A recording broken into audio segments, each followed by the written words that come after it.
Olá pessoal do nono ano da Rede Municipal de Ensino de Picos, tudo bem com vocês? Aqui quem fala é o professor Rubens Leal da disciplina de Geografia. Gostaria de convidá-los para assistir a nossa aula de número 5, que você poderá acompanhar no seu livro didático na página 24, Guerra Fria e Economia Global. Gostaria de dizer para vocês que, a partir dos anos 90, com o fim da Guerra Fria, a desintegração da União Soviética, houve uma mudança na reorganização geopolítica do mundo.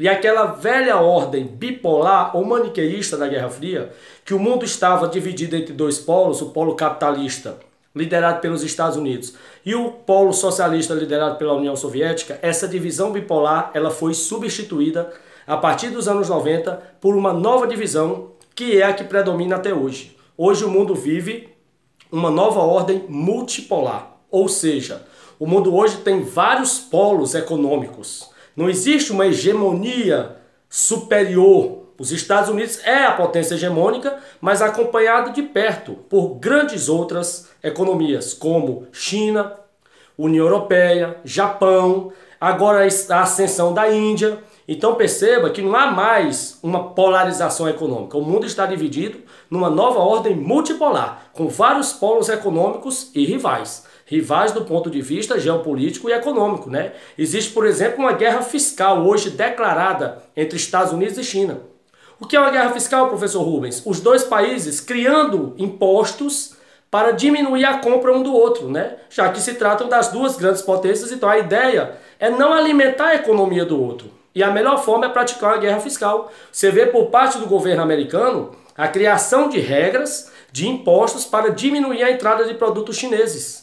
E, por parte do governo da China, algo similar. A China criando cargas tributárias e impostos para diminuir a importação de produtos americanos. Mas aí já é assunto para outra história, né? Para outra aula. Vamos, a partir de agora, tratar do processo de globalização, que é inerente a essa nova ordem multipolar. A globalização, pessoal, que nós podemos observar agora. Vários aspectos da globalização estão sendo observados com a pandemia, com o Covid-19. Eu vou dar um exemplo. Essa aula online que está acontecendo agora, ela só é possível por causa do advento da internet, pelo processo de globalização. Outro exemplo, o próprio fato da Covid-19 ter tornado-se uma pandemia é por causa da globalização, porque com a globalização houve um maior fluxo de pessoas. As pessoas se locomovem entre os países, os continentes muito rapidamente e com isso as doenças, os vírus também acompanhando as pessoas se espalham rapidamente. E vejam bem, há pouco mais de um ano, essa doença, esse vírus da Covid-19 surgia lá no interior da China. E hoje é uma doença, é um vírus que tomou conta do mundo todo. Isso ocorre por causa do processo de globalização. Desse maior fluxo de pessoas transitando nos aeroportos e levando de um lado para o outro coisas boas, mas também coisas ruins, como uma epidemia, uma pandemia dessa. Outra coisa que é inerente ao processo de globalização, que a gente pode ver nessa pandemia, é o fato dos laboratórios terem desenvolvido com tanta rapidez a vacina. Isso só é possível por causa do progresso científico que é referente ao processo de globalização. Então perceba que a globalização ela é muito importante. Professor Rubens, o que é esse processo de globalização? Eu vou explicar, pessoal. Existem várias características que você observa no dia a dia sobre o processo de globalização. A primeira característica é justamente porque hoje está havendo um maior fluxo de pessoas, de mercadorias, de serviços e de capitais. O que é que eu quero dizer com isso? Hoje as pessoas transitam mais entre os países, entre os continentes. Hoje, por exemplo, você toma café em São Paulo e almoça em Nova York. Almoça em Nova York e janta em Paris. Diariamente, milhões de pessoas circulam entre os países, nos aeroportos, nos voos internacionais. Isso é da globalização, esse maior fluxo de pessoas. Como também um maior fluxo de mercadorias. Por quê? Porque hoje não é necessário mais fazermos compras presenciais. Não é necessário ir até a loja comprar um produto. Você pode comprar do conforto de sua casa, na tela do seu celular. Aqui você entra em qualquer site de qualquer loja no Brasil e do mundo, faz a sua compra, paga no aplicativo do próprio celular e em alguns dias as empresas de transporte deixam o produto na sua casa, no seu endereço. Então houve maior fluxo de mercadorias também. Eu gostaria de citar, por exemplo, o caso de empresas picoenses que vendem hoje para o exterior, como o Mel Enzel. Vende o seu mel para outros países. Isso por causa do processo de globalização, que tornou as economias hoje interligadas. Hoje uma empresa, ela só vende só na cidade dela se ela quiser.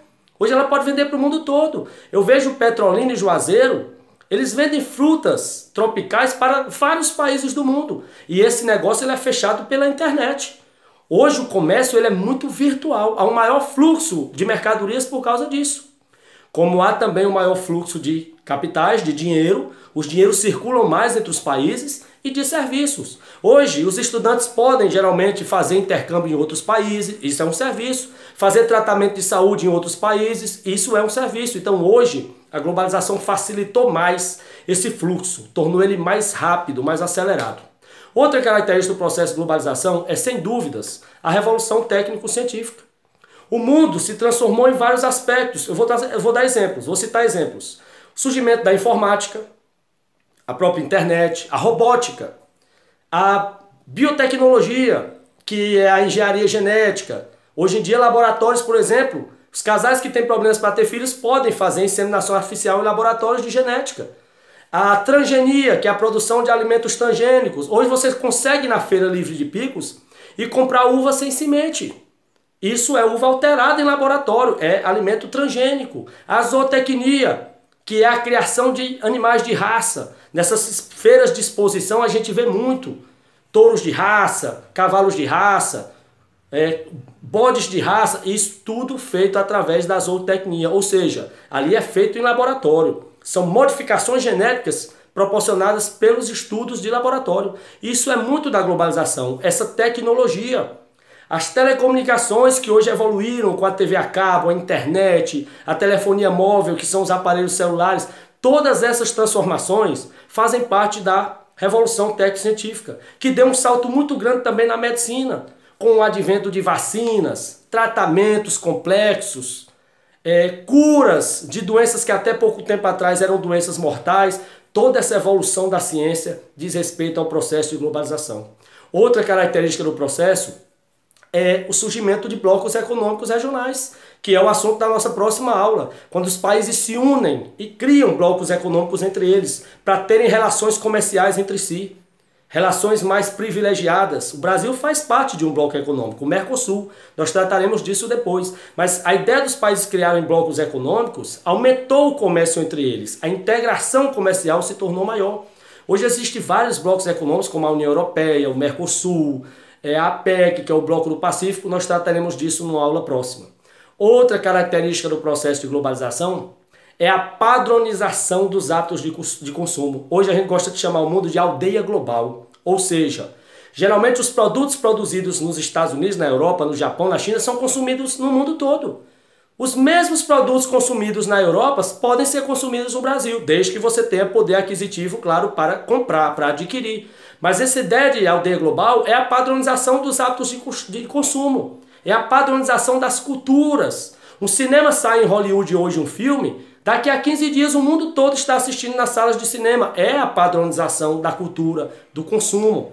E finalmente, claro que a globalização não é só modernidade, não é só benfeitorias, existe um aspecto negativo no processo de globalização, que é o aumento das desigualdades sociais entre os países. O que se observa hoje é uma troca desigual. Os países ricos vendendo tecnologia e ficando cada vez mais ricos.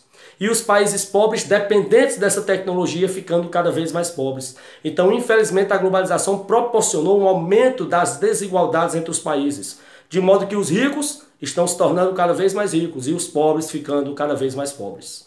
Tudo bem? Entendido? Então a gente encerra aqui. Na próxima aula a gente vai continuar o processo de globalização por outras vertentes. Forte abraço e até a próxima.